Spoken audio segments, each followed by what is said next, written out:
वर्णिवेशरमणीय दर्शनम मंदहासरुचिराननाम्बुजं पूजितं सुरु नरोत्तमैर्मुदा धर्मनंदन महं विचिन्तये। असतो मा षड्गमय तमसो मा ज्योतिर्गमय मृत्युर्मा अमृतं गमय।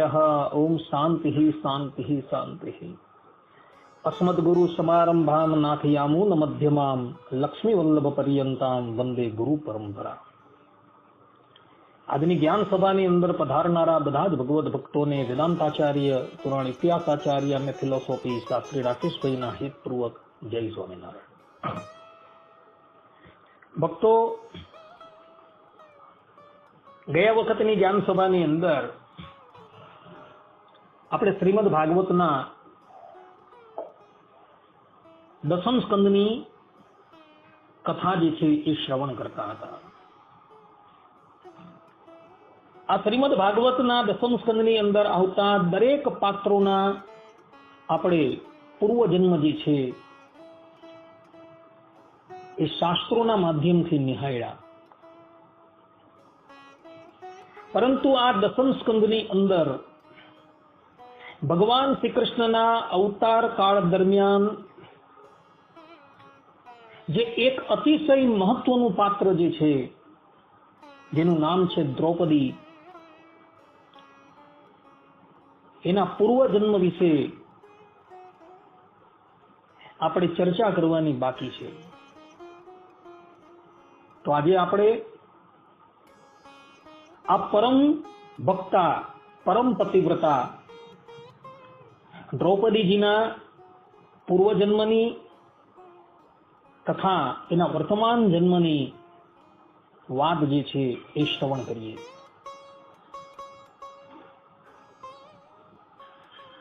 વાત એવી હતી કે ધરાતલની ઉપર એક ધર્મધ્વજ અને કુશધ્વજ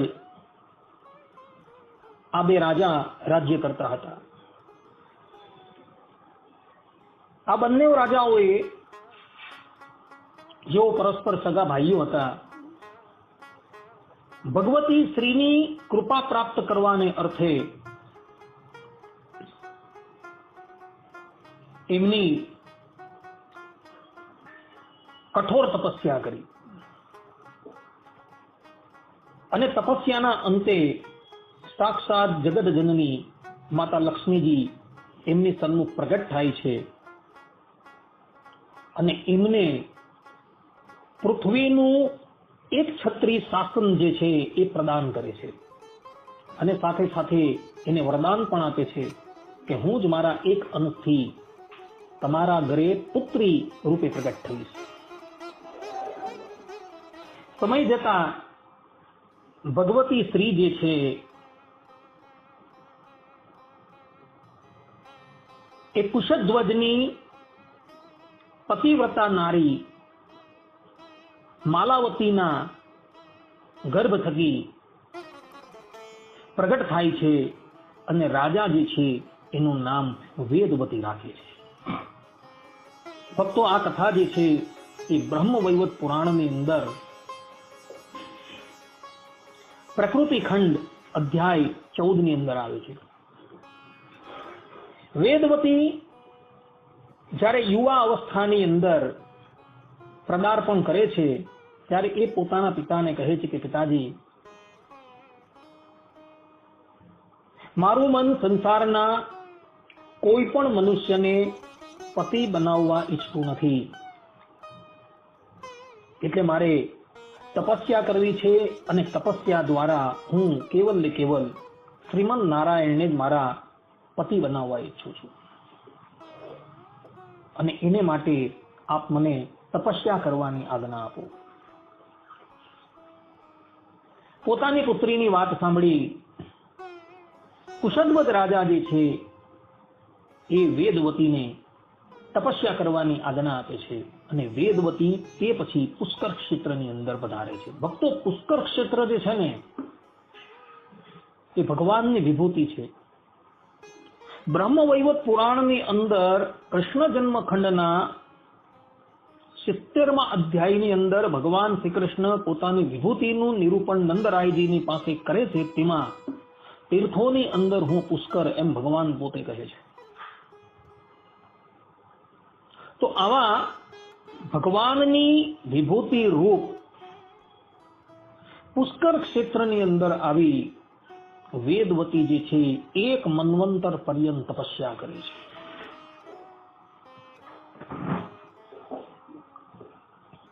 એક મન્વંતરની અંદર 71 વખત સતયુગ, ત્રેતા, દ્વાપર અને કલિયુગ જે છે એ વ્યતીત થઈ જતા હોય છે.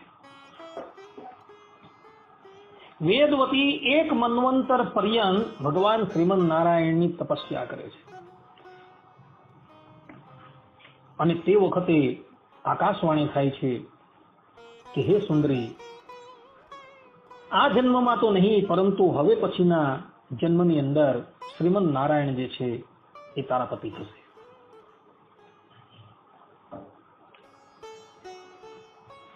આ પ્રમાણેની આકાશવાણી સાંભળી વેદવતી જે છે એ અત્યંત પ્રસન્ન થઈ જાય છે.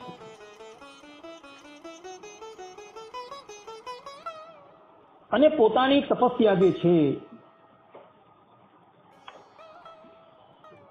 એ પૂર્ણ કરી એ પોતાના આશ્રમની અંદર જ નિવાસ કરીને રહે છે. એ આશ્રમની અંદર નિવાસ કરીને રહેતી હતી અને ભગવાન શ્રીમદ નારાયણનું મનોમન ચિંતન કરતી હતી. તે સમય દરમિયાન લંકાધિપતિ રાવણ પોતાના પુષ્પક વિમાનની અંદર સવાર થઈને આકાશ માર્ગે જઈ રહ્યો, ત્યારે એની દ્રષ્ટિ જે છે એ આ વેદવતીની ઉપર પડે છે. અને વેદવતીની ઉપર જ્યાં એની દ્રષ્ટિ પડે છે, ત્યાં જ આ રાવણ જે છે એ કામથી વિહવળ થઈ જાય છે. વિમાન ઉતારી નીચે આવે છે અને વેદવતીને પોતાનો પરિચય પૂછે છે. વેદવતી એને પોતાનો પરિચય આપે છે.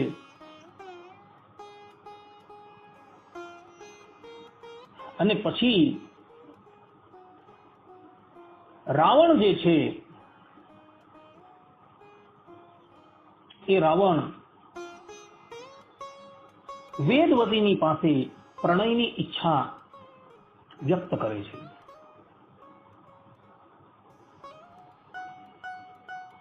રાવણની આ પ્રમાણેની કુચેષ્ટા જોઈને વેદવતીને અત્યંત ક્રોધ આવે છે અને એ પોતાના તપોબલથી રાવણને સ્તંભિત કરી દે છે.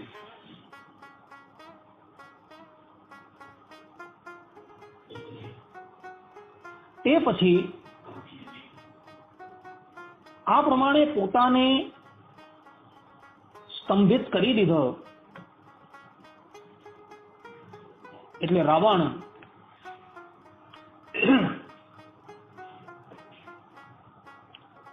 મનોમન વેદવતીની ક્ષમા માગે છે, એનું સ્તવન કરે છે અને કહે છે કે દેવી, મને મારી આ સ્થિતિમાંથી મુક્ત કરો. વેદવતીને કરુણા આવી જાય છે. એ રાવણને પુનઃ જેમ હતો તેમ કરી દે છે. પરંતુ એ રાવણે પોતાનો સ્પર્શ કર્યો એટલે વેદવતી જે છે એ એને શાપ આપતા કહે છે કે રે દુરાત્મા,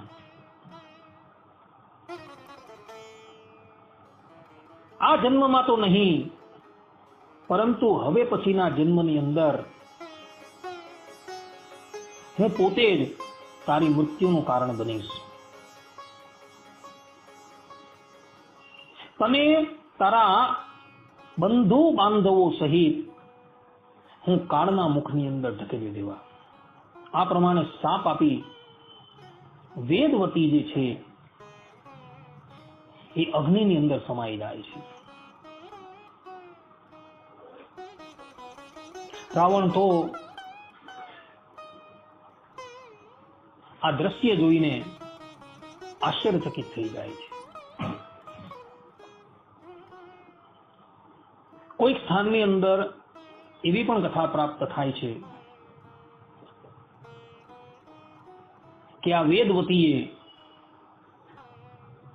પોતાના શરીરની અંદરથી જ અગ્નિ પ્રકટ કરી એના દ્વારા પોતાનું શરીર જે છે એ બાળી નાખેલું હતું.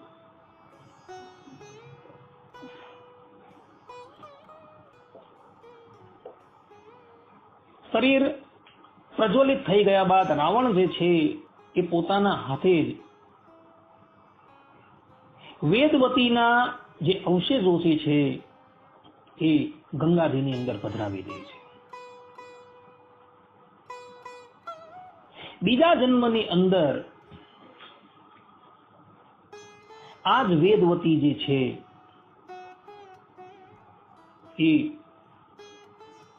સીતાજીના રૂપની અંદર પ્રગટ થાય છે અને એને લઈને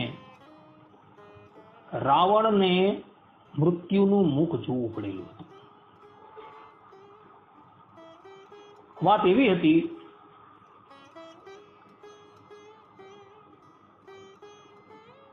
કે સીતાજીનું પ્રાગટ્ય જે છે એ ભૂમિમાંથી થયું છે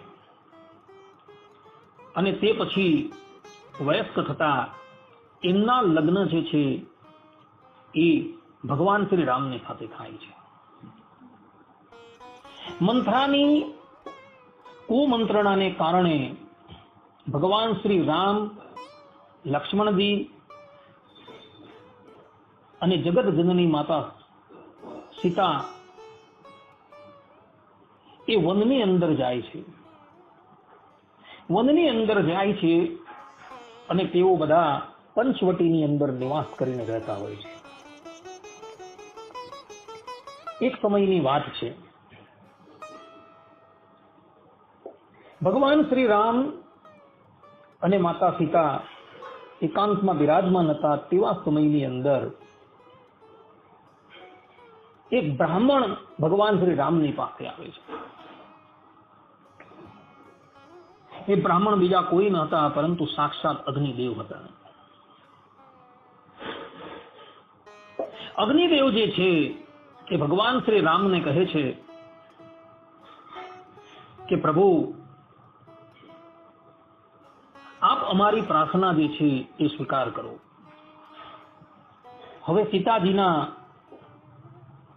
હરણનો સમય જે છે એ ઉપસ્થિત થવાનો છે, માટે તમે આ તમારી જે મૂળ સીતા જે છે એ અમને પ્રદાન કરી દો અને અમારા અગ્નિની અંદર એક છાયારૂપ સીતા જે છે તેને આપ ગ્રહણ કરો. અને જે છાયારૂપ સીતા રાવણ જે છે એ અપહરણ કરી જશે અને તેને લઈને રાવણ પોતાના સંબંધીઓ સહિત કાળના મુખની અંદર ચાલ્યો જશે. અગ્નિદેવની આ પ્રમાણેની વિનંતી સાંભળી ભગવાન શ્રી રામ પોતાની પાસે રહેલા મૂળ સીતા જે હતા એ અગ્નિદેવને સમર્પિત કરી દે છે અને અગ્નિની અંદરથી એક છાયારૂપ સીતા, જેને છાયાને આપણે ઇંગ્લિશની અંદર ડુપ્લિકેટ કહીએ છીએ, એ છાયારૂપ સીતા જે છે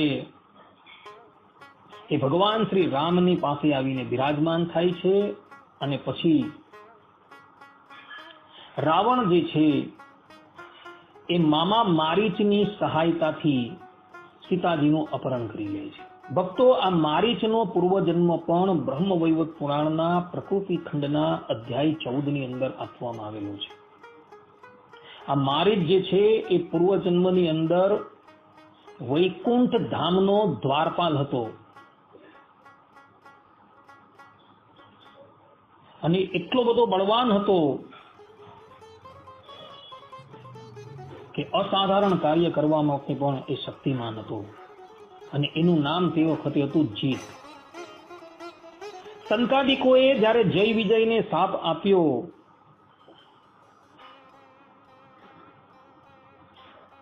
તો એ જય વિજયની સાથે આ જીત નામના ભગવાનના પાર્ષદને પણ શ્રાપ થયો હતો અને એને લઈને એ રામા અવતારની અંદર રાક્ષસ થયો હતો અને એનું નામ હતું મારીચ. ભગવાન શ્રી રામ પોતાના કરકમલો દ્વારા એનો ઉદ્ધાર કરે છે. આ તરફ રાવણ જે છે એ છાયા સીતાનું અપહરણ કરી રહી છે. ભગવાન શ્રી રામ સીતાજીનો ઉદ્ધાર કરવા માટે વાનરોની સહાયથી લંકાની ઉપર આક્રમણ કરે છે અને રાવણને એના સંબંધીઓ સહિત કાળના મુખની અંદર ધકેલી દે છે. લંકાનું યુદ્ધ પૂર્ણ થયા બાદ સીતાજી અર્થાત કે પેલી છાયા સીતા જે હતા એ ભગવાન શ્રી રામની પાસે આવે છે અને એવા સમયની અંદર અગ્નિદેવ જે છે એ અગ્નિદેવ પણ ભગવાન શ્રી રામની સન્મુખ પ્રગટ થાય છે. ભગવાન શ્રી રામ સીતાજીની અગ્નિ પરીક્ષા કરે છે, પરંતુ આ અગ્નિ પરીક્ષાનું રહસ્ય કેટલાક લોકો સમજતા નથી અને એને લઈને કેટલાક અજ્ઞાનીઓ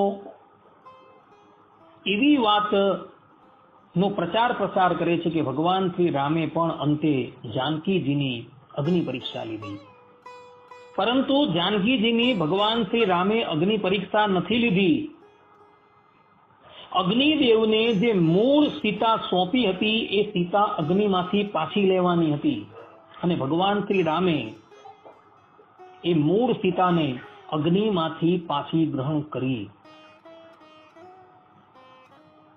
આ વાત બ્રહ્મવૈવર્ત પુરાણ પ્રકૃતિ ખંડ અધ્યાય 14 ની અંદર લખેલી છે.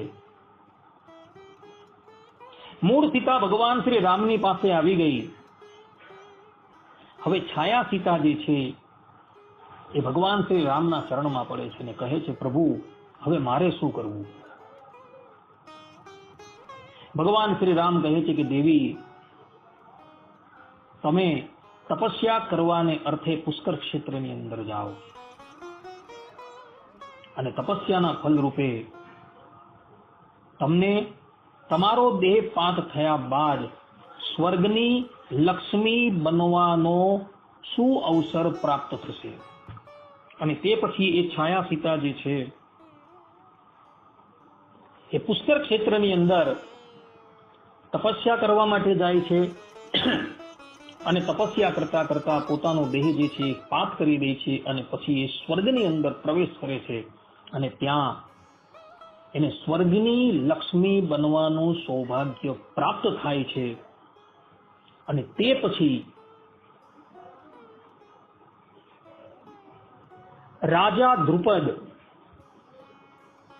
જે દ્રોણાચાર્યથી અપમાનિત થઈ ગયા હોય છે અને યાજ નામના મહર્ષિ દ્રોણનો વધ કરે એવા પુત્રની પ્રાપ્તિને અર્થે દ્રુપદની પાસે યજ્ઞ કરાવતા હોય છે, ત્યારે એ યજ્ઞમાંથી અગ્નિના અંશથી ધૃષ્ટદ્યુમ્નનું પ્રાગટ્ય થાય છે અને એ સ્વર્ગની જે લક્ષ્મી જે છાયા સીતા રૂપે હતી એ જ સ્વર્ગની લક્ષ્મી જે છે એ યજ્ઞમાંથી દ્રૌપદીના રૂપે પ્રગટ થાય છે. દ્રૌપદીની પુત્રી હોવાથી દ્રૌપદીનું એક નામ દ્રૌપદી પડેલું હતું. યજ્ઞમાંથી પ્રગટ થાય છે એટલે એનું નામ યાજ્ઞસેની છે. એનો વર્ણ જે છે એ કૃષ્ણ હોય છે એટલે એને કૃષ્ણા કહેવામાં આવે છે. અને પાંચાલ દેશના રાજાની એ પુત્રી હોવાથી એનું નામ પાંચાલી પડે છે. આ પ્રમાણે દ્રૌપદીના પ્રાગટ્યની તથા એના પૂર્વજન્મની કથા જે છે એ બ્રહ્મવૈવર્ત પુરાણના પ્રકૃતિ ખંડ અધ્યાય 14 ની અંદર આપવામાં આવેલી છે. ભક્તો, મહાભારતની અંદર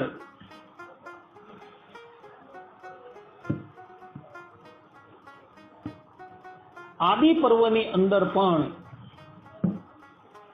દ્રૌપદીના પૂર્વજન્મની કથા જે છે એ જોવા મળે છે. મહાભારતના આદિ પર્વ અધ્યાય 196 ની અંદર પણ દ્રૌપદીના પૂર્વજન્મ વિશે ઘણું કહેવાયું છે, પરંતુ ત્યાં જે કથા જે છે એ થોડી ભિન્ન છે. કલ્પભેદે કરીને આ કથા પણ જે છે એ સત્ય છે. વાત એવી હતી કે દક્ષ પ્રજાપતિની એક કન્યા હતી, જે પોતે રૂપ, ગુણ, શીલ, આચાર આદિથી દ્વિતીય લક્ષ્મી સમાન જ હતી, અને એણે આ જીવન વિવાહ ન કરવાની પ્રતિજ્ઞા લઈ દક્ષ પ્રજાપતિની અનુમતિ લઈ એ હિમાલયની ઉપર તપસ્યા કરવા માટે જતી રહી છે. એક દિવસની વાત છે, સાક્ષાત ભગવતી શ્રી જે છે એ એની સન્મુખ ગાયના રૂપમાં પ્રગટ થાય છે. ત્યારે આ દક્ષ પ્રજાપતિની કન્યા, જેનું નામ કેતકી હતું, એ ભગવતી શ્રીને જોઈને હસે છે, અને હસે છે એટલે એ ભગવતી શ્રી જે છે એ ક્રોધાયમાન થઈ જાય છે, અને ક્રોધાયમાન થઈને એને શાપ આપી દે છે કે જા, હું તને શાપ આપું છું કે તારે ધરાતલની ઉપર મનુષ્ય યોનિની અંદર જન્મ લેવો પડશે અને તારા 5 પતિઓ થશે. આ પ્રમાણેનો શાપ સાંભળી કેતકી જે છે એ શોકમાં ગરકાવ થઈ જાય છે.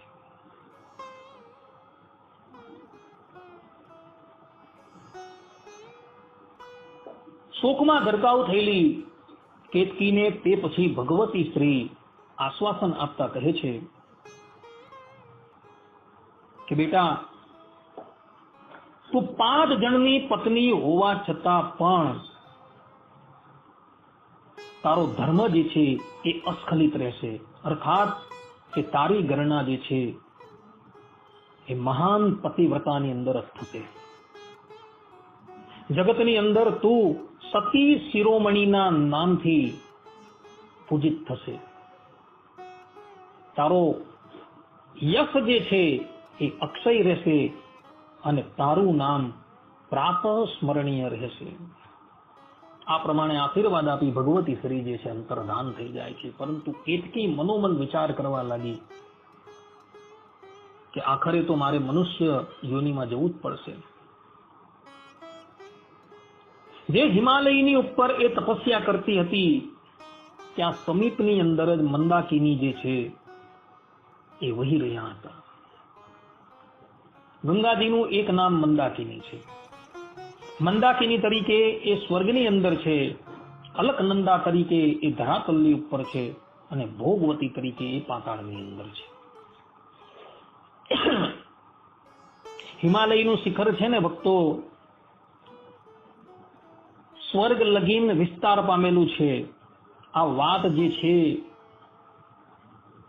એ કુમાર સંભવની અંદર લખેલી છે. કાલિદાસજી કૃત કુમાર સંભવ એ સાહિત્યનો અદ્વિતીય ગ્રંથ છે. કેતકી મંદાકિનીના તટની ઉપર ઊભી ઊભી રુદન કરતી હોય છે, અને એના આંસુ એ ગંગાની અંદર પડતા હોય છે, અને જ્યાં એના આંસુ ગંગાની અંદર પડે છે ત્યાં જ એના આંસુના પડવાથી ગંગાજીની અંદર કમળો ખીલી ઉઠે છે. અને એ કમળો જે છે એ એટલા બધા સુગંધીમાન હતા કે એ કમળો વહેતા વહેતા વહેતા એ જ મંદાકિનીના તટની ઉપર વિહાર કરતા દેવતાઓની સમીપ પહોંચે છે. એ દેવતાઓ હતા દેવરાજ ઇન્દ્ર, પવન દેવતા, અશ્વની કુમાર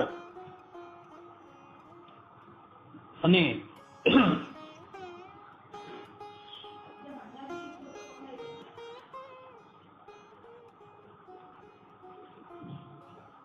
બીજા એક દેવતા હતા. એની પાસે જ્યારે પહોંચે છે, હા ધર્મ હતા, આ 5 જણની પાસે જ્યારે પહોંચે છે ત્યારે એ 5 દેવતાઓ જે છે એ કમળની સુગંધથી અત્યંત આશ્ચર્યચકિત થઈ જાય છે કે આટલા બધા સુંદર કમળ અને આટલી બધી એમાંથી સુગંધ આવે છે. ઇન્દ્રદેવ એક પછી એક બધા દેવતાઓને એ કમળ ક્યાંથી પ્રગટ થયા એ જાણવા માટે મોકલે છે. સર્વપ્રથમ અશ્વની કુમાર જાય છે, એ આવતા નથી, એટલે એ પવન દેવતાને મોકલે છે, એ પણ પરત નથી આવતા, એટલે ધર્મરાજને મોકલે છે, એ પણ પરત નથી આવતા, અને અંતે દેવરાજ ઇન્દ્ર જે છે એ સ્થાનની ઉપર જાય છે. તો એ સ્થાનની ઉપર એક દેવી જે છે એ ઉભા રહ્યા હોય છે, જેનું નામ હતું કેતકી. આ કેતકીને જોઈને, એનું રૂપ જોઈને દેવરાજ ઇન્દ્ર જે છે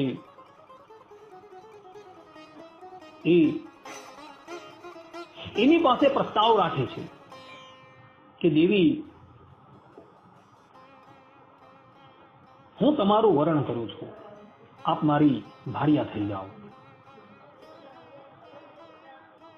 દેવરાજ ઇન્દ્રની વાત સાંભળી કેતકી જે છે એ અત્યંત વ્યથિત થઈ જાય છે અને એ કહે છે કે દેવરાજ, હું જન્મથી જ તપસ્વીની છું.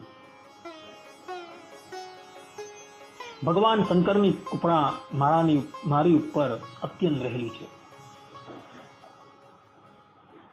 મારી સાથે વિવાહનો પ્રસ્તાવ કરવાને લઈને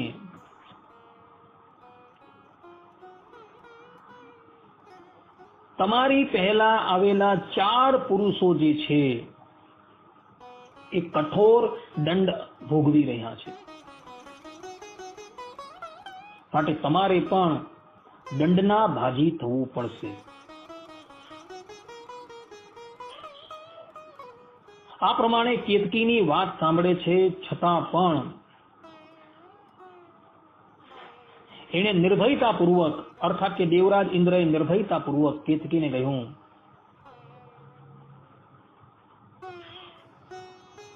કે ભલે જે થવાનું હોય તે થાય, પરંતુ કેતકી, હું તારી સાથે વિવાહ કરવા માંગુ છું, અને પેલા એ 4 પુરુષો જે છે જે પહેલા આવેલા એ ક્યાં છે?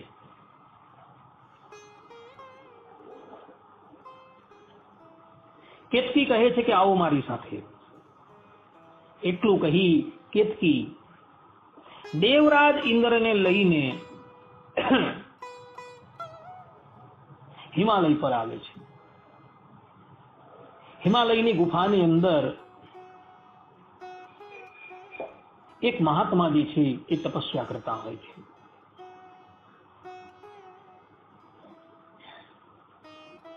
કેતકી દેવરાજ ઇન્દ્રને દૂરથી એ મહાત્માના દર્શન કરાવે છે અને કહે છે કે પેલા મહાત્માને જઈને પૂછો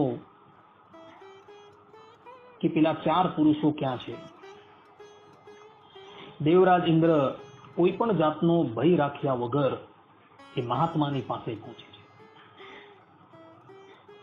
પરંતુ એ મહાત્મા સમાધિની અંદર હોવાથી કોઈ પણ ઉત્તર આપતા નથી. એટલે દેવરાજ ઇન્દ્ર ક્રોધાયમાન થાય છે અને એ મહાત્માને અપશબ્દોથી તાડિત કરે છે. અપશબ્દોથી તાડિત થતા એ મહાત્મા સમાધિમાંથી બહાર આવે છે અને જોત જોતાની અંદર એ રુદ્ર અર્થાત કે ભગવાન શંકરના દેહની અંદર પરિણિત થઈ જાય છે. ભગવાન શંકરને પોતાની સન્મુખ ઉપસ્થિત થયેલા જોઈ દેવરાજ ઇન્દ્ર ભયથી થરથર કાપવા લાગ્યા. ક્રોધાયમાન થયેલા રુદ્ર દેવતા કહે છે કે તમે 5 જણા મારો આશ્રય કરીને રહેલી કેતકીને લગ્નનો પ્રસ્તાવ જે છે એ આપી રહ્યા છો. મારે આશ્રિત રહેલી કેતકી જે છે એ આજીવન અવિવાહિત રહેવાની પ્રતિજ્ઞા લઈને બેઠેલી છે, છતાં પણ તમે એને અત્યારે કષ્ટ આપો છો. એટલે જે પ્રમાણે મેં એ ચારને દંડ આપેલો છે તે પ્રમાણે હે દેવરાજ હું તને પણ દંડ આપું છું. આટલું કહી એ મહાદેવજી દેવરાજ ઇન્દ્રને પકડી એક અંધકારમય ગુફાની અંદર લઈ જાય છે અને ત્યાં આવીને જુએ છે તો ધર્મરાજ, પવન દેવતા, અશ્વની કુમાર પહેલેથી ત્યાં બંધાયેલા હોય છે. પાંચેય જણા ભગવાન શંકરની ખૂબ ક્ષમા માંગે છે. ક્ષમાથી આશુતોષ ભગવાન જે છે એ પ્રસન્ન થઈ જાય છે અને પછી એ પાંચેયને લઈને અને સાથે કેતકીને લઈને ભગવાન શંકર ભગવાન વિષ્ણુની પાસે આવે છે અને ભગવાન વિષ્ણુને કહે છે કે પ્રભુ, આ લોકોએ મારે આશ્રિત રહેલી કેતકીનો અપરાધ કરેલો છે, માટે હવે આપ જ એના દંડનું વિધાન કરો.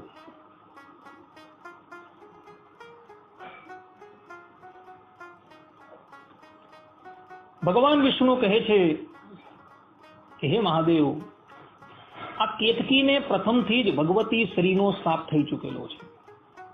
એને મૃત્યુલોકની અંદર જવાનું છે અને મૃત્યુલોકની અંદર આ પાંચેય જણા જે છે એ જ એના પતિ થશે. હું પણ ધરાતલની ઉપર શ્રી કૃષ્ણ નામ ધારણ કરીને અવતાર લેવાનો છું. એ અવતારની અંદર આ દેવરાજ ઇન્દ્ર, પવનદેવ, ધર્મદેવ તથા અશ્વની કુમાર એ પણ પોતાના અંશ દ્વારા ધરાતલની ઉપર મારી લીલાની અંદર સહાય કરવા માટે પધારવાના છે. અને તે વખતે આ કેતકી જે છે એ કેતકીના લગ્ન જે છે એ આ પાંચેયની સાથે, અર્થાત કે આ પાંચેય દેવતા જે મનુષ્ય રૂપ ધારણ કરીને આવશે તેની સાથે થશે. આ પ્રમાણે કહી ભગવાન વિષ્ણુ કેતકીને અને એ પાંચેય દેવતાઓને વિદાય કરે છે. સમય આવતા કુંતાજીના આવાહનથી એ પાંચેય દેવતાઓ જે છે એ પોતાના એક અંશથી કુંતાજીના ઘરે અને માદરીજીના ઘરે પ્રગટ થાય છે. જે પાંચેય હતા ધર્મરાજ યુધિષ્ઠિર, જે ધર્મના અંશથી પ્રગટ થયા હતા, ભીમસેન જે પવનના અંશથી પ્રગટ થયા હતા, અર્જુનજી જે ઇન્દ્રના અંશથી પ્રગટ થયા હતા અને નકુલ અને સહદેવ જે અશ્વની કુમારના અંશથી પ્રગટ થયા હતા. અને પાંચેય જણા એ જ આ દ્રૌપદીના પતિ થાય છે. એના પતિ કેવી રીતના થયા એ સંદર્ભની અંદર પણ મહાભારતની અંદર કથા આવે છે. દ્રૌપદીજીનું પ્રાગટ્ય યજ્ઞમાંથી થયું છે. દ્રૌપદીજીનું રૂપ એટલું બધું અદ્ભુત હતું, મહાભારતની અંદર વર્ણન છે કે એને જોઈને પુરુષો તો મોહિત થઈ જ જતા હતા, પરંતુ સ્ત્રીઓ જે છે ને એ સ્ત્રીઓ પણ એને જોઈને મોહિત થઈ જતી હતી કે કાશ અમે લોકો પુરુષ હતે ને તો દ્રૌપદીની સાથે વિહાર કરતે. આવી ભાવના સ્ત્રીઓને જાગૃત થઈ જતી. એટલી બધી અદ્ભુત એની આકૃતિ હતી. યજ્ઞની અંદરથી જ્યારે દ્રૌપદીજી પ્રગટ થાય છે ત્યારે જ આકાશવાણી થાય છે ને આકાશવાણી સ્પષ્ટ રૂપે કહે છે કે વર્ણે કરીને આ કન્યા જે છે એ કૃષ્ણ વર્ણની હોવાથી આનું એક નામ કૃષ્ણા પડશે.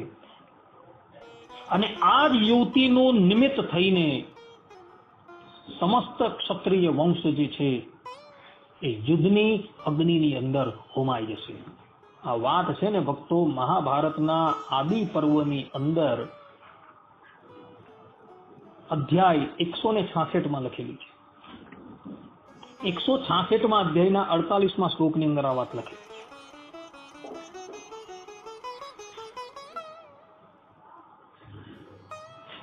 દ્રૌપદીજી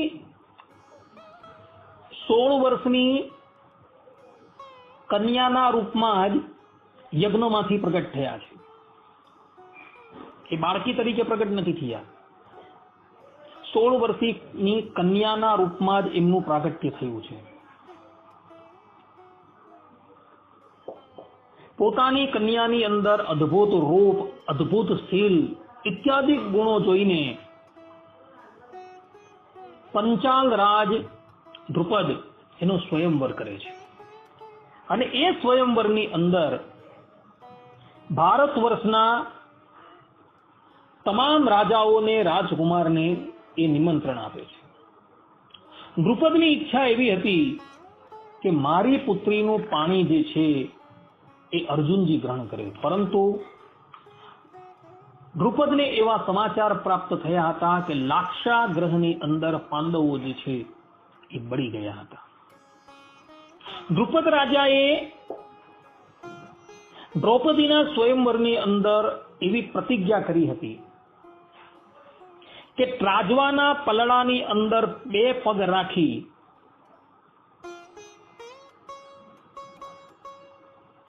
દ્રષ્ટિ નીચી રાખી આકાશની અંદર સ્થિત રહેલા મત્સ્યને જે વેંધે, મત્સ્યની જે આંખ જે છે તેને વેંધે, તેને જ મારી કન્યા હું આપીશ. આટલી બધી કઠિન પ્રતિજ્ઞા હતી. ભારત વર્ષના તમામ રાજવીઓ ત્યાં પધારે છે. દુર્યોધનની ઈચ્છા એવી હતી કે કોઈ પણ ભોગે મારે દ્રૌપદી જોઈએ છે.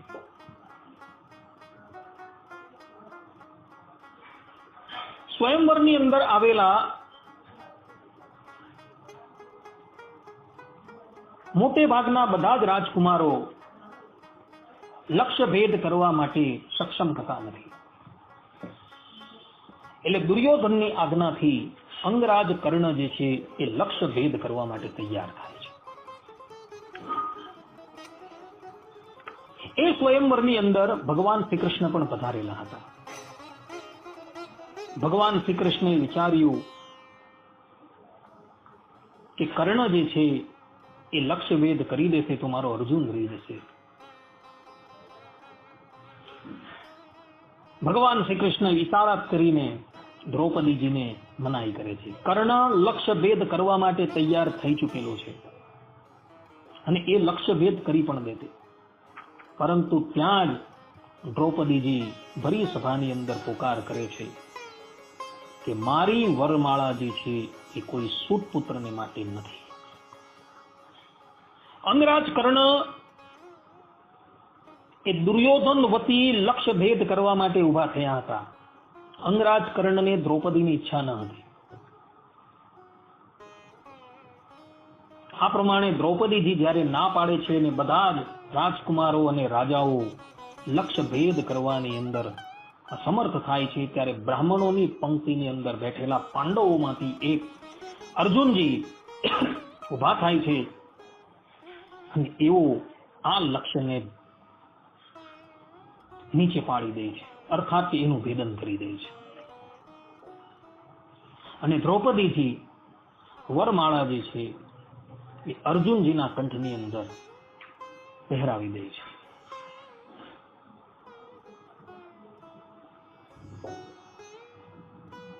તે પછી એ પાંચેય ભાઈઓ દ્રૌપદીજીને લઈને પોતે જે સ્થાનની અંદર ગુપ્ત રૂપે નિવાસ કરીને રહેતા હતા ત્યાં આવે છે અને માતાને કહે છે, માતા કુંતીને કહે છે કે માતા જુઓ, અમારી સામું જુઓ, અમે તમારે માટે એક ભેટ લાવેલા છે. ત્યારે કુંતાજી પરાંગમુખ થઈને બેઠેલા હોય છે અને એ ત્યાં બેઠા બેઠા કહે છે કે જે પણ કંઈક લાવેલા હોવ એ પાંચેય ભાઈ વહેંચીને લઈ લેજો. આ પ્રમાણે માતાની આજ્ઞા થતા પાંચેય ભાઈઓ આશ્ચર્યચકિત થઈ જાય છે અને માતાને કહે છે કે માતા જુઓ તો ખરા કોણ છે. અને માતા જુએ છે પછાડી ફરીને તો આ તો કોઈક સ્ત્રી હતી. પાંડવો બધી વાત એને કહે છે. કુંતાજી હવે વિમાસણમાં મુકાઈ ગયા છે કે પોતે જીવનની અંદર ક્યારેય પણ અસત્ય બોલેલા નથી.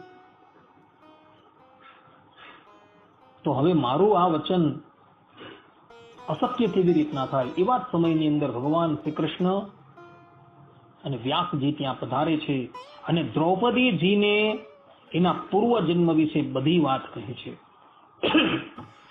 અને પૂર્વજન્મની બધી જ ઘટનાઓ જે છે એ દ્રૌપદી જાણે છે.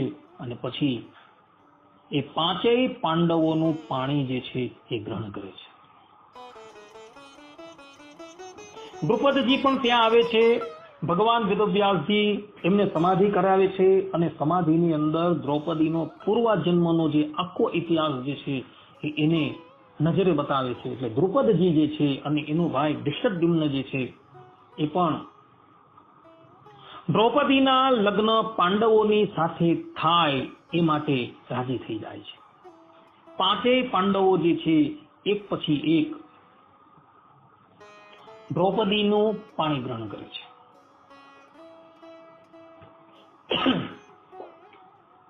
લાક્ષાગ્રહની અંદર દુર્યોધને પાંડવોને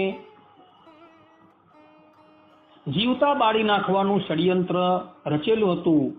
અને જ્યારે ધૃતરાષ્ટ્રને પાંડવોના જીવિત રહેવાના સમાચાર મળ્યા એ આદર સહિત પાંડવોને પુનઃ હસ્તિનાપુર બોલાવે છે અને હસ્તિનાપુરના વિભાજન કરી એક ભાગ જે છે જે ખાંડવ વન હતું એ પાંડવોને આપે છે અને બીજો ભાગ હસ્તિનાપુર જે છે એ દુર્યોધનને આપે છે.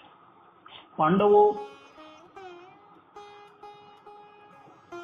ખાંડવનમાં આવે છે અને ભગવાન શ્રી કૃષ્ણની કૃપાથી વિશ્વકર્મા દ્વારા એવો એક સુંદર મજાના નગરનું નિર્માણ કરાવે છે જે નગરનું નામ હતું ઇન્દ્રપ્રસ્થ.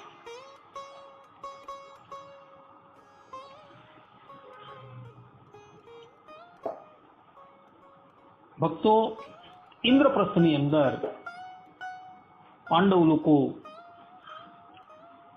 દ્રૌપદીજીની સાથે બહુ સુખપૂર્વક નિવાસ કરીને જતા હોય છે. દ્રૌપદીજીની અંદર એવી સામર્થ્ય હતી કે જ્યારે એક ભાઈની અંદર એક ભાઈની સાથે બેઠેલી હોય અને પછી જ્યારે એ બીજા ભાઈના કક્ષની અંદર પ્રવેશ કરવા માટે જાય ત્યારે પહેલા એ પોતાનું આખું શરીર જે છે એ બાળી નાખતી હતી. અર્થાત યોગાગ્નિથી એ બાળી નાખતી હતી. અને યોગાગ્નિથી બાળી નાખી એ પુનઃ એ જ યોગાગ્નિથી પ્રગટ થઈ જતી હતી અને પછી એ બીજા ભાઈની પાસે જતી હતી. એટલે યોગાગ્નિથી એનું શરીર બળી જાય અને અગ્નિમાંથી પુનઃ એ બીજી પ્રગટ થાય એટલે એ શુદ્ધ જ રહેતી હતી. કારણ કે માતા ભગવતીના એને આશીર્વાદ હતા અને એને લઈને દ્રૌપદીજી હંમેશા શુદ્ધ જ રહ્યા હતા. પાંચેય પાંડવો થકી દ્રૌપદીને એક એક પુત્રની પ્રાપ્તિ થાય છે. તદંતર પાંડવો રાજસૂય યજ્ઞ કરવાનો નિર્ણય કરે છે અને ભગવાન શ્રી કૃષ્ણની સહાયથી ભૂતલ પર રહેલા સમસ્ત રાજાઓને એ લોકો જીતી લે છે. રાજસૂય યજ્ઞ પૂર્ણ કર્યા બાદ પાંડવોનું આટલું બધું ઐશ્વર્ય જોઈને દુર્યોધન મનોમન ઈર્ષ્યા ભાવ રાખવા માંડે છે અને કોઈ પણ ભાવે એ પાંડવોની રાજલક્ષ્મી જે છે એ પોતાની થાય એવી ઈચ્છા રાખવા માંડે છે. બાહુબળથી તો પાંડવોનો સામનો કરવો અશક્ય જાણી એ કપટ દ્યુતનું આયોજન કરે છે અને એ દ્યુતની અંદર યુધિષ્ઠિર મહારાજને નિમંત્રિત કરી શકુની દ્વારા પાસા ફેંકાવી દુર્યોધન પાંડવોની સમસ્ત સંપત્તિ જે છે એ હાંસલ કરી લે છે. પાંડવો તે વખતે પોતાને પણ હારી જાય છે અને પોતાને હાર્યા બાદ દ્રૌપદીજીને પણ દાવ પર લગાવે છે અને એવો દ્રૌપદીને પણ હારી જાય છે. યુધિષ્ઠિર મહારાજ સર્વપ્રથમ પોતાને હારી ગયા છે, પછી એ દ્રૌપદીજીને દાવ પર લગાવે છે. જે વ્યક્તિ પોતે પોતાને હારી ગયેલો હોય એને પછી અન્યને દાવ પર લગાવવાનો કોઈ અધિકાર નથી, છતાં પણ એ દાવ પર લગાવે છે. દ્રૌપદીજીને અપમાનિત કરી દ્યુત ક્રીડા ભવનની અંદર લાવવામાં આવે છે અને ત્યાં દુર્યોધન છે, દુશાસન છે, અંગરાજ, કર્ણ, શકુની બધા જ એનો ખૂબ ઉપહાસ કરે છે. અંગરાજ, કર્ણ તો ત્યાં લગીન કહે છે, મહાભારતની અંદર લખેલું છે કે જે સ્ત્રી 5 પતિઓની સાથે રહેતી હોય એ સ્ત્રી નથી પરંતુ વેશ્યા છે. આ પ્રમાણેના ઉદ્ગાર ધર્મનું સૂક્ષ્મ તત્વ જાણનારા અંગરાજ, કર્ણ જે છે ઉચ્ચારે છે.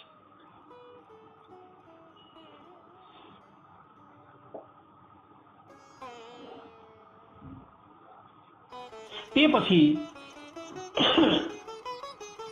દ્રૌપદીજી પોતાની લાજ બચાવવા માટે પોતાના વૃદ્ધ પિતામહ, ગુરુઓ એ બધાની પાસે જાય છે, પરંતુ એ લોકો બધા જ જે છે એ વખતે વિવશ થઈ ગયા હતા. પોતાના પતિઓ જે છે એ બધા પણ વિવશ થઈ ગયા છે. દુર્યોધનની આજ્ઞા થાય છે દુશાસનને કે દ્રૌપદીજીના શરીરની ઉપર જે પણ કંઈક વસ્ત્ર છે એ બધા કાઢી નાખો, એને નગ્ન કરી દે. દુશાસન એ હંમેશા દુર્યોધન જે પ્રમાણે કહે એ જ પ્રમાણે કરવા તૈયાર હતો.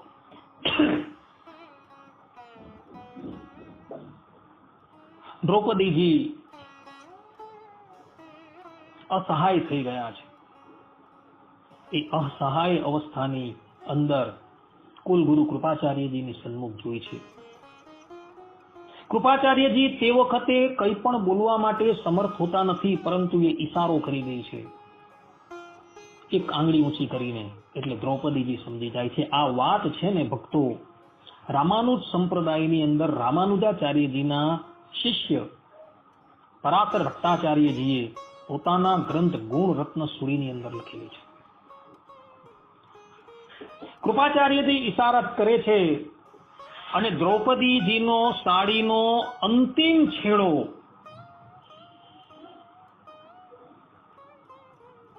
શરીર પરથી સમાપ્ત થવાની તૈયારી પર હોય છે, ત્યાં જ એ ભગવાન ગોવિંદને પુકારે છે. મહાભારતની અંદર આદિ પર્વની અંદર અધ્યાય 68 ની અંદર દ્રૌપદીજી ભગવાન શ્રી કૃષ્ણનો પોકાર કરે છે. ગોવિંદેતિ સમાભાષ્ય કૃષ્ણેતિ ચ પુનઃ પુનઃ મનસા ચિંતયામાશ દેવમ નારાયણમ પ્રભુમ. ગોવિંદ દ્વારકાવાસીન કૃષ્ણ ગોપી જનપ્રિય કૌરવૈઃ પરિભૂતામ મામ કિમ ન જાનાસી કેશવઃ. દ્રૌપદીજી સર્વપ્રથમ ગોવિંદ શબ્દનો પ્રયોગ કરે છે અને પછી દ્વારકાવાસ શબ્દનો પ્રયોગ કરે છે. દ્રૌપદીજી ગોવિંદ શબ્દનો પ્રયોગ શા માટે કરે છે? તો મહાત્માઓ કહે છે કે હે ગોવિંદ,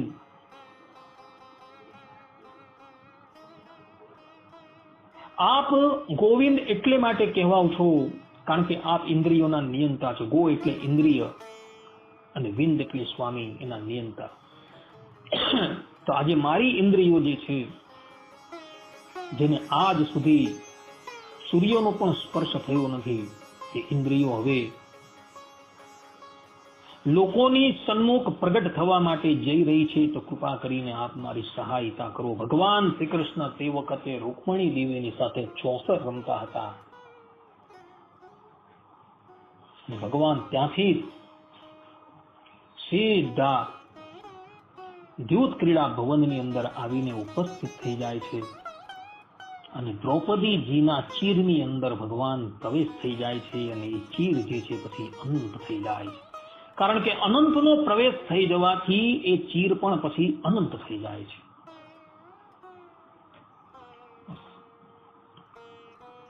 દુશાસન ખેંચીને થાકી જાય છે, પરંતુ એ ચીરનો અંત નથી આવતો. અંતે 10,000 હાથીના બળવાળો દુશાસન જે છે એ થાકીને પડી જાય છે. દ્રૌપદી પછી ક્રોધાયમાન થઈ જાય છે અને સમસ્ત કુરુકુલને શાપ આપવા માટે તૈયાર થાય છે. ત્યારે ગાંધારી અને ધૃતરાષ્ટ્ર વચ્ચે પડે છે અને દ્રૌપદીજીને અટકાવે છે. ધૃતરાષ્ટ્ર એને મનોવાંછિત વરદાન આપે છે અને એનું જીતેલું સંપૂર્ણ રાજ્ય જે છે એ પાછું આપી દે છે. પાંડવોને દાસત્વમાંથી પણ એ મુક્ત કરી દે છે. તદંતર બીજી વખત દ્યુત ક્રીડા નું આયોજન થાય છે અને એ વખતે દાવની ઉપર એવી શરત રાખવામાં આવેલી હોય છે કે જે પણ કોઈક વ્યક્તિ દ્યુત ક્રીડામાં પરાજિત થઈ જાય એને 12 વર્ષનો વનવાસ અને 1 વર્ષનો અજ્ઞાતવાસ ભોગવવાનો. અને એ અજ્ઞાતવાસની અંદર પુનઃ ભેદ ખુલી જાય તો પુનઃ 12 વર્ષનો વનવાસ અને 1 વર્ષનો અજ્ઞાતવાસ એને ભોગવવાનો. આ પ્રમાણેની શરત કરી યુધિષ્ઠિર મહારાજ અને દુર્યોધન દ્યુત ક્રીડા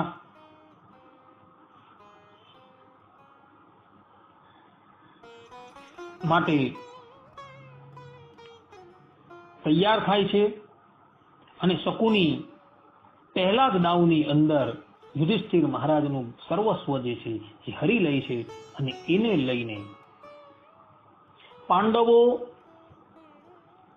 અને માતા દ્રૌપદી 12 વર્ષને માટે અને 1 વર્ષ અજ્ઞાતવાસને અર્થે વનની અંદર પ્રવેશ કરે છે. વનવાસ દરમિયાન એક વખત ભગવાન શ્રી કૃષ્ણ પાંડવોને મળવા માટે આવે છે. દ્રૌપદીજી પોતાના કેસ બિછાવી ભગવાન શ્રી કૃષ્ણના ચરણમાં વંદન કરે છે. ભગવાન શ્રી કૃષ્ણ દ્રૌપદીજીને પોતાની બહેન માનતા હતા. ભગવાન શ્રી કૃષ્ણ દ્રૌપદીજીને આશ્વાસન આપે છે. દ્રૌપદીજીએ પ્રતિજ્ઞા લીધી હતી કે જ્યાં લગીન દુશાસનની છાતીનું રક્ત કોઈ પણ વ્યક્તિ લાવીને મને ન આપશે ત્યાં લગીન હું મારા કેસ જે છે એ ગોઠીશ નહીં. વેણી સૌહાર નામના નાટકની અંદર આ વાત જે છે લખેલી છે. ભગવાન શ્રી કૃષ્ણ કહે છે કે કૃષ્ણા, જે લોકોએ તારું અપમાન કરેલું છે ને 13 વર્ષ રહીને એમની સ્ત્રીઓના મસ્તકની ઉપર હું એક પણ વાળ રહેવા નહીં દેવા. એ જમાનાની અંદર વિધવા થતા હોય તે બહેનોએ માથાના વાળ કપાવવા ફરજિયાત હતા. ભગવાન શ્રી કૃષ્ણ આ પ્રમાણે કહે છે. આટલું કહીને ભગવાન શ્રી કૃષ્ણ પાંડવોને આશ્વાસન આપી અર્જુનજીને દિવ્યાસ્ત્રની પ્રાપ્તિની પ્રેરણા આપી દ્વારકા પરત આવે છે. અર્જુનજી પછી દિવ્યાસ્ત્ર લેવા માટે દિવ્યાસ્ત્રની પ્રાપ્તિને અર્થે દેવતાઓની તપસ્યા કરવા માટે જતા રહે છે. એક સમયની વાત છે. અર્જુનજી દિવ્યાસ્ત્ર ગ્રહણ કરીને પુનઃ સ્વર્ગમાંથી યુધિષ્ઠિર આદિક પાસે આવી ગયા હતા. એવા સમય દરમિયાન પાંડવો વનની અંદર શિકાર કરવા માટે ગયા હતા અને આશ્રમની અંદર કેવલ પાંડવોના પુરોહિત ધૌમ્ય અને દ્રૌપદી એકાકી હતા. એવા સમયમાં દુર્યોધનના બહેનોઈ એટલે કે બનેવી અને દુશાલાના પતિ સિંધુરાજ જયદ્રથ એ આશ્રમમાં આવે છે અને આશ્રમમાં આવીને જુએ છે તો દ્રૌપદીજી એકલા છે. દ્રૌપદીજીનું રૂપ જોઈને એ મોહિત થઈ જાય છે અને દ્રૌપદીજીનું અપહરણ કરીને એમને ઉઠાવી પોતાના રથની અંદર મૂકી દે છે અને સારથીને આજ્ઞા કરે છે કે ભાઈ રથ જે છે એ સિંધુ દેશ તરફ લઈ જાઓ. દ્રૌપદીજી ઘણો પોકાર કરે છે. ધૌમ્ય ઋષિ પણ જયદ્રથને ખૂબ મનાઈ કરે છે, પરંતુ જયદ્રથ કોઈનું માનતું નથી. એવા સમયની અંદર પાંડવો આવે છે. પાંડવોને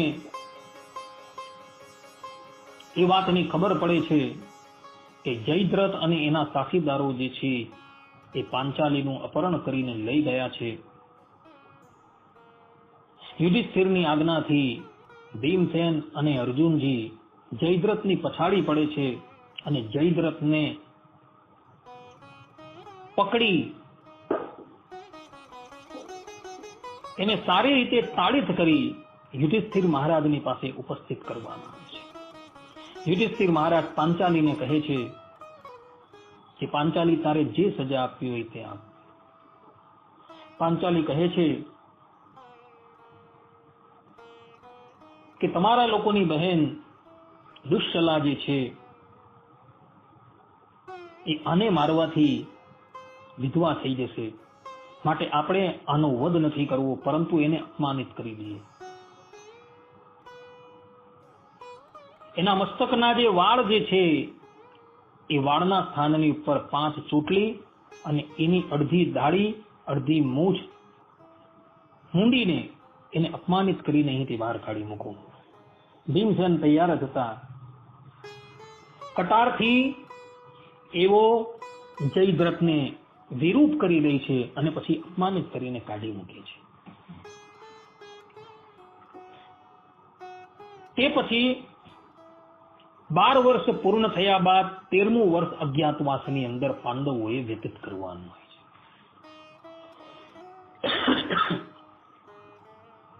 પાંડવો છદ્મ વેશ ધારણ કરીને ગુજરાતની અંદર વિરાટનગર, જે વર્તમાનની અંદર ધોળકાના નામથી પ્રસિદ્ધ છે, ત્યાં આવે છે અને 5 પાંડવો જે છે એ વિભિન્ન પ્રકારના રૂપ લઈને વિરાટ રાજાને ત્યાં આશ્રય પામીને રહે છે. તે વખતે દ્રૌપદીજી હતા એ પણ સૈરેન્દ્રીનું રૂપ ધારણ કરીને વિરાટ નરેશની રાણી એની પાસે આવે છે અને કહે છે કે આપ અમને તમારી સેવિકા તરીકે નિયુક્ત કરો. વિરાટ રાજાના ભાર્યા દ્રૌપદીજીનું રૂપ જોઈને આશ્ચર્યચકિત થઈ જાય છે અને કહે છે કે તમે તો સાક્ષાત કોઈ દેવી છો. હું જો તમને મારા ઘરે મારી સેવિકા તરીકે રાખું તો રાજાની દ્રષ્ટિ તમારી ઉપર પડવાથી એ રાજા જે છે એ મોહિત થઈ જાય એમ છે. એટલે તમે અમારા ઘરેથી કૃપા કરીને જાઓ. પરંતુ દ્રૌપદીજી જ્યારે અનુનય વિનંતી કરે છે ત્યારે વિરાટ રાજાના ભાર્યા દ્રૌપદીજીને પોતાની પાસે રાખે છે. એક સમયની વાત છે, આ વિરાટ રાજાનો જે સાળો જે છે જેનું નામ હતું કીચક, એની દ્રષ્ટિ દ્રૌપદી પર પડે છે અને એ કામ બાણથી વિંધાઈ જાય છે. મનોમન દ્રૌપદીજીનું ચિંતન કરવા માંડે છે અને એક દિવસ તો વિરાટ રાજાના ધર્મપત્ની પોતાને પાન કરવા માટે એક શ્રેષ્ઠ મદિરા લાવવા માટે આ સૈરેન્દ્રીને કીચકની પાસે મોકલે છે. ત્યારે કીચક જે છે કે આ સૈરેન્દ્રી બનેલા દ્રૌપદીની સાથે કુચેષ્ટા કરવા તૈયાર થાય છે. દ્રૌપદીજી ત્યાંથી ભાગી છૂટે છે અને ભાગતી ભાગતી એ વિરાટ રાજાના દરબારમાં આવે છે. વિરાટ નરેશ જે છે એ કીચકના હાથે વહેંચાયેલો હોય છે, કારણ કે વિરાટ નગરની સંપૂર્ણ સુરક્ષા જે છે એ આ કીચક કરતો હોય છે અને એટલો બધો બળવાન હોય છે કે કોઈ પણ રાજા એની સન્મુખ યુદ્ધની અંદર ટકી શકતું નથી.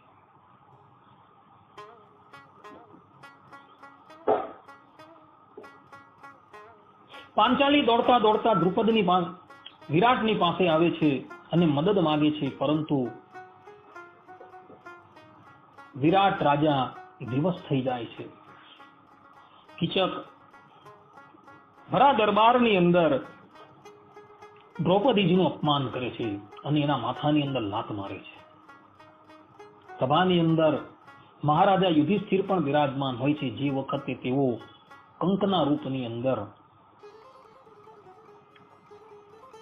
વિરાટ નરેશની સભાની અંદર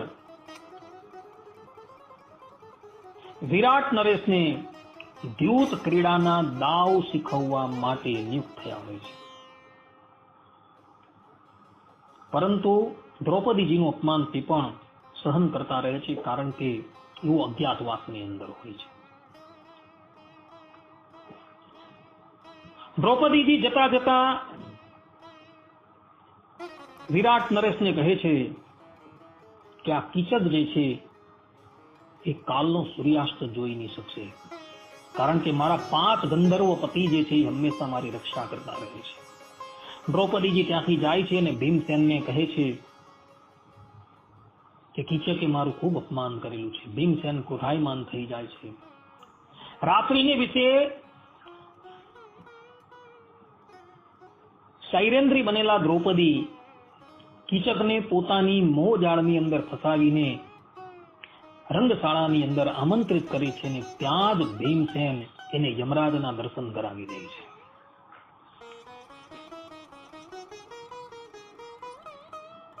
પ્રાતઃકાલે જ્યારે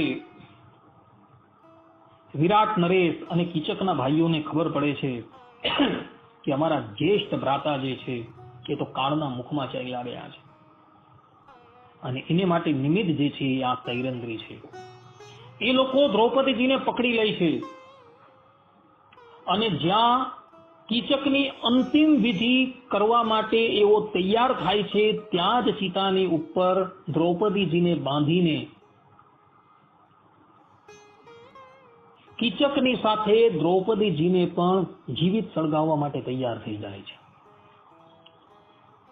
એવા સમયની અંદર ભીમસેન આવી જાય છે અને ભીમસેન આવીને એક વૃક્ષ ઉખાડે છે અને એના દ્વારા 100 કીચક ભાઈઓને કાળના મુખની અંદર નાખી દે છે. આ વાડ વિરાટ પર્વની અંદર મહાભારતની અંદર જોવા મળે છે.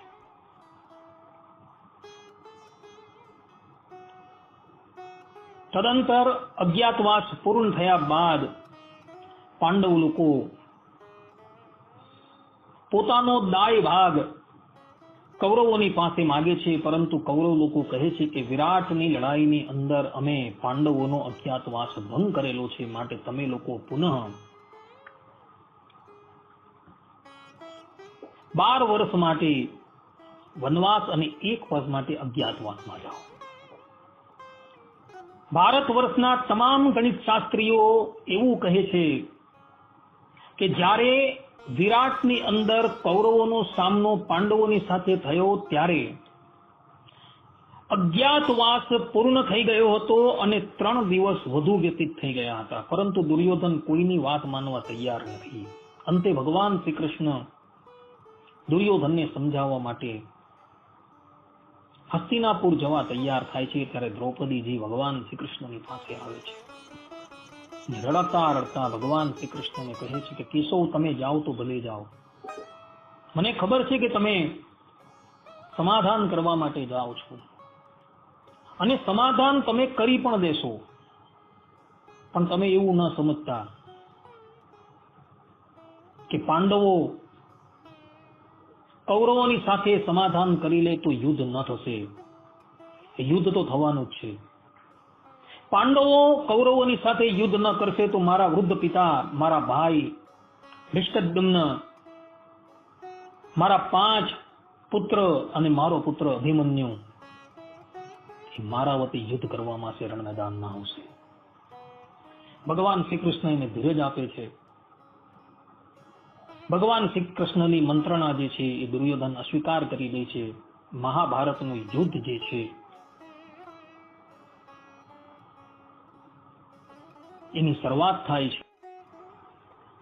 મહાભારતના યુદ્ધની અંદર કૌરવ સેનાના પ્રધાન સેનાપતિ ગંગાપુત્ર ભીષ્મ હોય છે.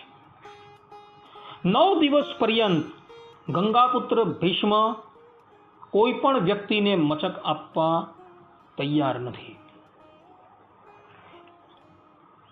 પરિસ્થિતિ તો ત્યાં લગીને આવી ગઈ કે ભગવાન શ્રી કૃષ્ણએ પોતાની પ્રતિજ્ઞા ત્યાગ કરવી પડી અને અસ્ત્ર શસ્ત્ર લઈને ગંગાપુત્ર ભીષ્મને મારવા માટે ભગવાન તૈયાર થઈ જાય છે.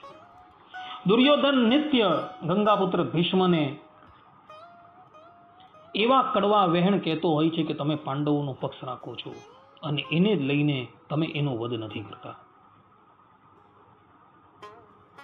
9મે દિવસે યુદ્ધ પૂર્ણ થયા બાદ ગંગાપુત્ર ભીષ્મ જ ક્રોધાયમાન થઈ જાય છે અને દુર્યોધનને કહે છે કે કાલે ક્યાં પાંડવો રહેશે કે આ ગંગાપુત્ર ભીષ્મ રહેશે. તું તારી પત્નીને મારી પાસે બોલાવી લાવો. હું એને અખંડ સૌભાગ્યવતીનો આશીર્વાદ આપી દઉં છું. ગંગાપુત્ર ભીષ્મની વાત સાંભળી દુર્યોધન પ્રસન્ન થઈ જાય છે અને એ પોતાની પત્નીને બોલાવવા માટે સેવકોને મોકલે છે. રાત્રિનો સમય હતો. ભગવાન શ્રી કૃષ્ણ પાંચાલીની પાસે આવે છે અને કહે છે કે પાંચાલી 16 શૃંગારથી સજીને મારી સાથે ચાલે. ભગવાનની આજ્ઞા થતા દ્રૌપદીજી ભગવાન શ્રી કૃષ્ણની સાથે જવા માટે તૈયાર થયા છે. ભગવાન શ્રી કૃષ્ણ એને લઈને ગંગાપુત્ર ભીષ્મના શિબિરની અંદર આવે છે. યુદ્ધ પૂર્ણ થયા બાદ સેનાના દરેક સભ્યો જે છે એ એકબીજાના શિબિરની અંદર આવન જાવન કરી શકે એવી જોગવાઈ થઈ ચૂકેલી હતી. ભગવાન શ્રી કૃષ્ણ દ્રૌપદીજીને કહે છે કે તારા પગની જે મોજડીઓ જે છે એ મને આપી દે, કારણ કે તારી મોજડીઓની આહત જે છે એ ગંગાપુત્ર સારી રીતે ઓળખે છે. દ્રૌપદીજીએ પોતાની મોજડી ભગવાન શ્રી કૃષ્ણને આપી દીધી. ભગવાન શ્રી કૃષ્ણ એને પકડીને પોતે બગલમાં લઈને શિબિરની બહાર ઉભા રહે છે. દ્રૌપદીજી પિતામહના કક્ષની અંદર પ્રવેશે છે. પિતામહ તે વખતે ભગવાનની પૂજા કરતા હોય છે. દ્રૌપદીજી એમને વંદન કરે છે અને ગંગાપુત્ર ભીષ્મ કહે છે અખંડ સૌભાગ્યવતી ભવ. જ્યાં આશીર્વાદ આપે છે એટલે પાંચાલી કહે છે કે પિતામહ કાલે સવારે તો તમે પાંડવોનો વધ કરી દેવાના છો, પછી મને આ પ્રમાણેનો આશીર્વાદ કેમ આપ્યો? ગંગાપુત્ર ભીષ્મ પછાડ ફરીને જુએ છે તો પાંચાલી હતા. એ કહે છે બેટા તું કેવી રીતના અહીં? અમે તો દુર્યોધનની પત્નીને બોલાવેલા હતા. ત્યારે ગંગાપુત્ર ભીષ્મની વાત સાંભળી દ્રૌપદીજી બધી વાત એમને કહે છે. ગંગાપુત્ર કહે છે કે એ નટખટ ક્યાં છે? દ્રૌપદીજી કહે છે કે બહાર ઊભા છે. ભગવાન શ્રી કૃષ્ણ કક્ષની અંદર પધારે છે. ગંગાપુત્ર ભીષ્મ એમને વંદન કરે છે. બીજા દિવસના યુદ્ધની અંદર એટલે કે 10મા દિવસના યુદ્ધની અંદર ગંગાપુત્ર ભીષ્મ જે છે એ પડી જાય છે. 18 દિવસ પર્યંત ચાલતા આ યુદ્ધની અંદર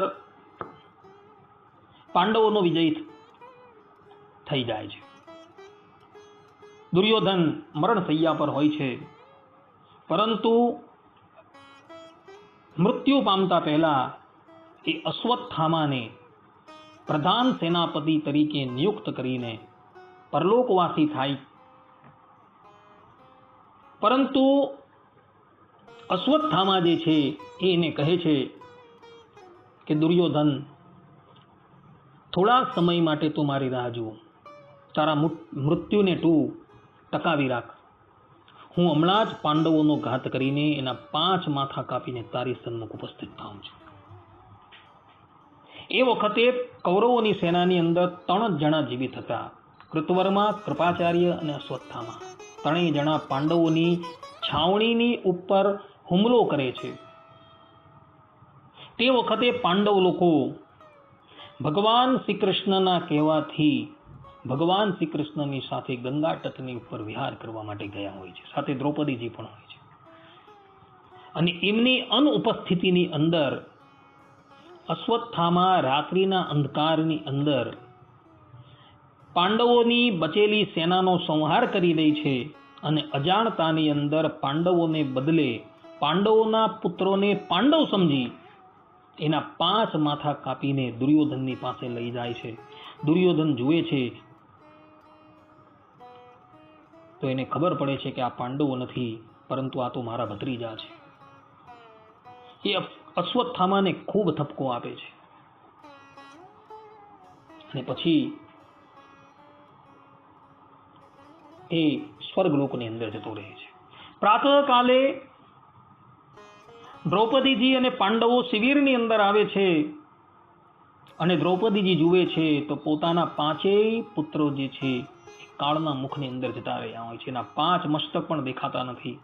દ્રૌપદીજી ત્યાં પ્રતિજ્ઞા લે છે કે જ્યાં લગીન મારા પુત્રના હત્યારાને લાવીને તમે અહીં મારી સન્મુખ ઉપસ્થિત ન કરશો ત્યાં લગીન હું અન્ન પણ ગ્રહણ ન કરીશ, જલ પણ ગ્રહણ ન કરીશ અને મારા વસ્ત્ર છે એ પણ પરિવર્તિત ન કરીશ.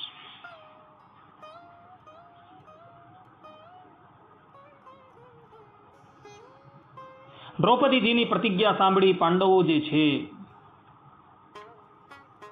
એ અશ્વત્થામાને પકડીને દ્રૌપદીજીની સન્મુખ ઉપસ્થિત કરે છે અને દ્રૌપદીજીને કહે છે કે આજ અશ્વત્થામાએ તારા પુત્રનો વધ કરેલો છે.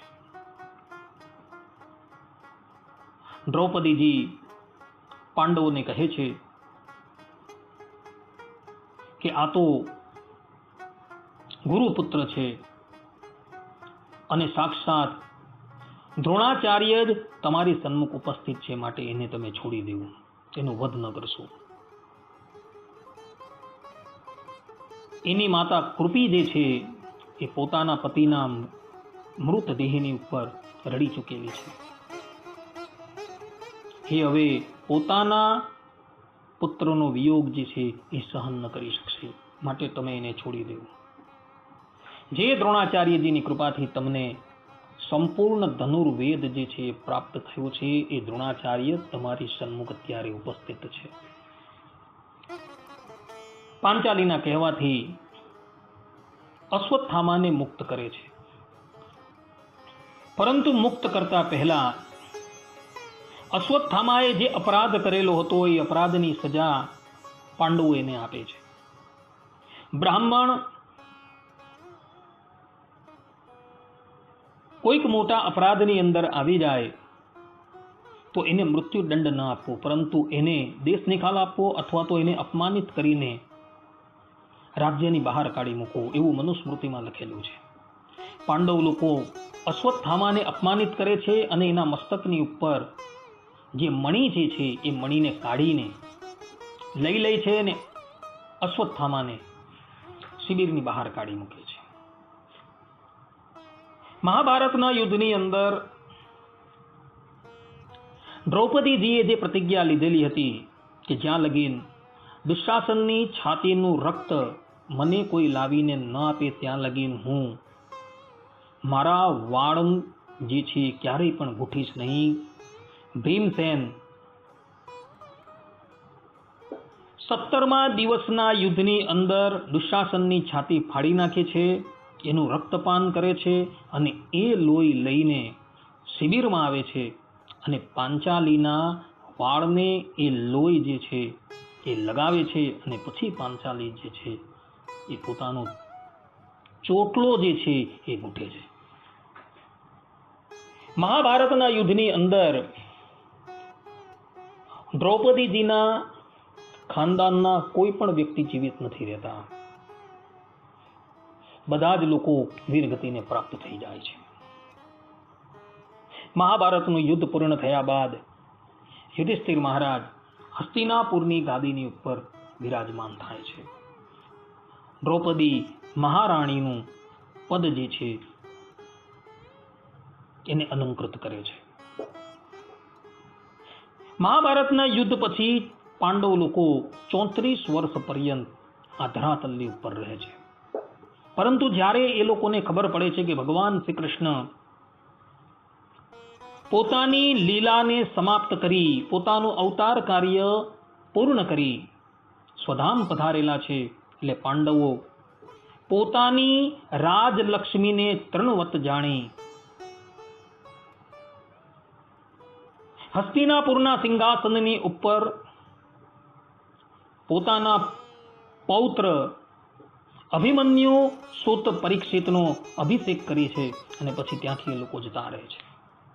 શ્રીમદ ભાગવતના પ્રથમ સ્કંધની અંદર ભગવાન વેદવ્યાસજી કહે છે કે પાંડવ લોકો નગર છોડીને જવા તૈયાર થયા એટલે દ્રૌપદીજી પોતાનું મન જે છે શ્રી કૃષ્ણ ભગવાનના ચરણમાં લગાવી રહી છે અને પોતાના દેહનો ત્યાગ કરી રહી છે. પરંતુ મહાભારતના સ્વર્ગારોહણ પર્વની અંદર એવી કથા આવે છે કે દ્રૌપદીજી પાંડવોની સાથે જ મહાપ્રયાણને અર્થે નગર છોડીને એમની સાથે જ જતી રહી છે. હિમાલયની ઉપર જતા આ 6 જણા હિમાલયની કડકડતી ઠંડીથી અત્યંત વ્યથિત થઈ જાય છે. એવા સમયની અંદર દ્રૌપદીનો દેહ જે છે એ પડી જાય છે. પડતા પડતા દ્રૌપદીજી યુધિષ્ઠિર મહારાજને કહે છે કે સ્વામી, હું સદેહે તમારી સાથે સ્વર્ગમાં કેમ ન આવી શકું? યુધિષ્ઠિર મહારાજ દ્રૌપદીજીને કહે છે કે દ્રૌપદી, તું એક પતિવ્રતા હતી, તારે 5 પતિઓની સાથે સમાન વ્યવહાર કરવાનો હતો, પરંતુ તને અર્જુનનો પક્ષ વિશેષ હતો. અમારા 5ની અંદર તું અર્જુનને વિશેષપણે કરીને પ્રેમ કરતી હતી અને એને લઈને તું મારી સાથે સદેહ સ્વર્ગમાં ન આવી શકે. આ પ્રમાણે દ્રૌપદીજીનું પતન થાય છે. દ્રૌપદીજી દેહ ત્યાગ કરીને ભગવાનના ધામની અંદર જાય છે. ભક્તો, આજે પણ મહાન પતિવ્રતાઓની જ્યારે ગણના થાય છે ત્યારે દ્રૌપદીજીનું સ્થાન અગ્રગણ્ય હોય છે. ભારત વર્ષના ઇતિહાસની અંદર 5 પતિવ્રતાઓની ગણના થાય છે, કુમારી કન્યાઓની ગણના થાય છે અને એ 5 કુમારી કન્યાની અંદર દ્રૌપદીજી પણ સ્થાન ધરાવે છે. એ 5 કુમારી કન્યા છે. પ્રથમ જગતજનની માતા સીતા, બીજા અહલ્યા, ત્રીજા દ્રૌપદી, ચોથા મંદોદરી અને 5મા બાલીના પત્ની અને સુગ્રીવના પત્ની તારા. આ 5 જે છે એ કુમારી કન્યા આપણા અહીં ગણાય છે. કોઈક લોકો સતી કુંતીને પણ ગણે છે. તો આ બધી કન્યાઓ જે છે એનું પ્રાતઃકાલે સ્મરણ કરવા માત્રથી જ મનુષ્ય દિવસ દરમિયાન જે પણ કંઈક પાપ કરે છે એ બધા જ પાપો નિવૃત્ત થઈ જાય છે. ભક્તો, સતી દ્રૌપદીજીએ પોતાના જીવનની અંદર જે કષ્ટનો અનુભવ કરેલો હતો એવો કષ્ટનો અનુભવ કોઈ પણ સ્ત્રીઓએ કરેલો નથી. જાણે એનું રૂપ જે છે એ એને માટે અભિશાપ થઈ ગયું હતું. દરેક લોકો એનું રૂપ જોઈને એના પર આસક્ત થઈ જતા હતા અને એને પ્રાપ્ત કરવાની ઈચ્છા વ્યક્ત કરતા હતા. ભગવાન સ્વામિનારાયણ પણ ગઢડા મધ્યના 28મા વચનામૃતની અંદર દ્રૌપદી વિશે વાત કરતા કહે છે કે પુરુષ માત્રને વિશે તો રામચંદ્રજી તથા અર્જુન એવો કોઈ પુરુષ નથી અને સીતાજી અને દ્રૌપદી એવી કોઈ સ્ત્રી માત્રમાં સ્ત્રીઓ નથી. આ પ્રમાણે ભગવાન શ્રી હરિ પોતાના સ્વમુખે દ્રૌપદીજીનો યશ ગાય છે. તો આવી પરમ પતિવ્રતા દ્રૌપદીજીના ચરણની અંદર શટ વંદન કરી એમના આ જીવન કવનને હું અહીં જ વિરામ આપું છું. સર્વે સંતો નિરામયઃ, સર્વે સુખીનો ભવંતુ, સર્વે ભદ્રાણી પશ્યંતુ, મા કશ્ચિદ દુઃખ ભાગ ભવેત. અસ્તુ. જય સ્વામિનારાયણ.